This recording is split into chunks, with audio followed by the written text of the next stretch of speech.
सत्ता का खेल भी निराला है। कोई कुर्सी बचाने के लिए जनता के सपनों का सौदागर बन जाता है और कोई कुर्सी पाने के लिए जनता के वोट्स का हिसाब बदल देता है। दोस्तों, वोट ये सिर्फ एक कागज का टुकड़ा नहीं, ये एक आम आदमी की आखिरी ताकत है। इस कागज पर जो निशान लगता है ना, वो सिर्फ एक पार्टी का भविष्य नहीं बल्कि एक पूरे देश का रूट तय करता है। और जब इसी वोट का हिसाब किताब छेड़छाड़ का शिकार हो जाए तो समझ लो लोकतंत्र का दिल धड़कना छोड़ देता है। जहां मतदान की ईमानदारी टूट जाए वहां देश का भविष्य रूठ जाए। अब बात हो रही है राहुल गांधी के नए वोट चोरी वाले मामले की। क्या ये सच है? क्या वाकई इलेक्शन कमीशन के दफ्तर में ऐसे राज छुपे हैं जो हम जैसे आम लोगों के वोट को कागज के कॉलम में गायब करवा देते हैं? और अगर ऐसा है तो राहुल जी इसी को एफिडेविट पे साइन करके सारी बात साफ क्यों नहीं कर देते? सच के पास तो हमेशा दम होता है। वो खुद कोर्ट में जाके चिल्लाते हैं, मैं यहां हूं।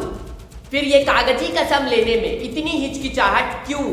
राहुल गांधी ने महादेवापुरा असेंबली सेगमेंट में 2024 लोकसभा इलेक्शंस के दौरान वोटर फ्रॉड का आरोप लगाए। उनका दावा है कि 6.5 लाख वोट्स में से 1,250 वोट्स चुराए गए, जो 5 तरीकों से हुआ। डुप्लीकेट वोटर्स, फेक एड्रेसेस, एक एड्रेस पे बल्क वोटर्स, इनवैलिड फोटोज और फॉर्म 6 का मिसयूज करके। जांच ने 5 तरीके की चोरी पकड़ी है। डुप्लीकेट वोटर, जिसका मतलब एक वोटर के नाम वोटर लिस्ट में अनेक जगह आ रहे हैं। फेक एड्रेस, मतलब एड्रेस है ही नहीं या फिर हाउस नंबर 0। उन्होंने एग्जांपल्स भी दिए, जैसे ब्रेवरी के एड्रेसेस पे 68 वोटर्स, छोटे से घर में 80 वोटर्स। हाउस नंबर 35 की कहानी सुनिए। छोटा सा घर है, ज्यादा से ज्यादा 4 लोग रह सकते हैं, मगर इस 35 में 80 लोग वोटर लिस्ट में रजिस्टर्ड है। ये क्या मजाक है? एक 70 साल की शकुन रानी 2 बार नई वोटर कैसे बन जाती है? अब मैं आपको बताता हूं शकुन रानी की कहानी। फर्स्ट टाइम वोटर बनी है, 70 साल की आयु है।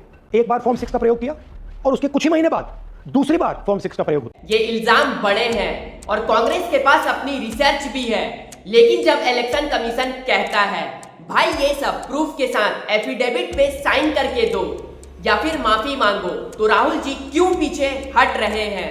उनका कहना है मैं पॉलिटिशियन हूं, मेरा पब्लिक स्टेटमेंट ही ओथ है। लेकिन भाई अगर प्रूफ इतना पक्का है तो एफिडेविट पे साइन करने में क्या हर्ज है? ये तो वही बात हुई ना, जब लड़ने आए शेर तो कागज से डर गया। अब ये मुद्दा सिर्फ कर्नाटका का नहीं, राजस्थान का भी है। राहुल जी के इल्जाम महाराष्ट्र, हरियाणा और बिहार तक फैल गए हैं। 1 करोड़ नए वोटर्स महाराष्ट्र में कैसे जुड़ गए 5 महीनों में? ये सवाल बड़ा है, लेकिन इसका जवाब इलेक्शन कमीशन के पास क्यों नहीं है? या फिर ये सच है कि ईसी और बीजेपी के बीच कोई मैच फिक्सिंग चल रही है, जैसा राहुल जी कहते हैं? पर यहाँ ट्विस्ट है दोस्तों, अगर ये इल्जाम सच है और बीजेपी वाकई में वोट चोरी करके जीत हासिल की, तो ये लोकतंत्र के दिल पे छुरी चलाने जैसा है। और अगर ये इल्जाम झूठ है तो ये एक बड़ा तमाशा है जो देश का वक्त बर्बाद कर रहा है। और याद रखो, ये जो वोटर लिस्ट रीचेक करने का सिस्टम है, इसका ग्रैंड ओपनिंग जवाहरलाल नेहरू जी के जमाने में हुआ था। जी हाँ, कांग्रेस का अपना काम था कि वोटर लिस्ट को साफ सुथरा बनाया जाए, पर आज वही राजनीति का हथियार बन गया है। जहां फायदा है वहां वोटर लिस्ट अपडेट और जहां नुकसान है वहां वोट चोरी का शोर। अब सवाल ये है, ये मुद्दा कहां जा रहा है? कांग्रेस कहती है ये डू और डाई मिशन है, लोकतंत्र को बचाने का जंग। वो इसी से वोटर लिस्ट और सीसीटीवी फुटेज मांग रहे हैं जो 10 साल तक अवेलेबल होनी चाहिए। लेकिन इसी कहता है 45 दिन बाद फुटेज डिलीट हो जाती है। ये कैसा सिस्टम है भाई? जब टेक्नोलॉजी के जमाने में एक पेनड्राइव में सालों तक का डाटा स्टोर हो सकता है, तो इसी क्यों नहीं कर सकता है? ये सवाल दिल को छू जाता है, क्योंकि अगर वोट चोरी हो रहा है तो आम आदमी का वोट, उसका हक, उसका सपना सब कुछ छीन रहा है। जनता का वोट, जनता का हक, इसे चुराया तो क्या बचा? बस तमाशा और एक चक्रव्यूह का साथ। लेकिन यहाँ एक बड़ा सवाल और है, ये मुद्दा सिर्फ वोट चोरी का नहीं, ये हमारे सिस्टम का है। हर दिन एक नया मुद्दा, कभी वोट चोरी, कभी ईवीएम स्कैम, कभी डेमोक्रेसी खतरे में है। बीजेपी और कांग्रेस दोनों एक दूसरे को गलत साबित करने में लगे हैं। एक कहता है तुमने चोरी की, दूसरा कहता है तुम झूठ बोल रहे हो। और इस ट्रोल फिस्ट में असली काम कहाँ है? सरकार का आधा वक्त तो बस यही मुद्दे सॉल्व करने में निकल जाता है। देश के लिए, जनता के लिए काम कब होगा? सड़क, पानी, शिक्षा, रोजगार, ये सब कब आएगा? हमने सरकार इसलिए बनाई थी कि वो देश के लिए काम करे, ना कि हर दिन एक नए ब्रेकिंग न्यूज का मुद्दा लेकर एक दूसरे को ट्रोल करे। आधा वक्त तुम गलत मैं सही में निकल जाता है और जो वक्त देश के लिए काम पे लगना चाहिए था वो टीवी डिबेट्स में जल जाता है।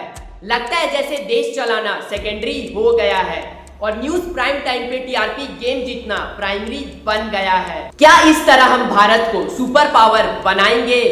क्या रोज के मीम्स वार्स में भारत का भविष्य लिखा जा रहा है? सोचिए अगर वोट की इज्जत खत्म हो गई, अगर सच में वोट चोरी हो रही है तो ये सिर्फ एक राजनीतिक चोरी नहीं, ये देश की रूह पर लगाई गई सबसे बड़ी दाग है।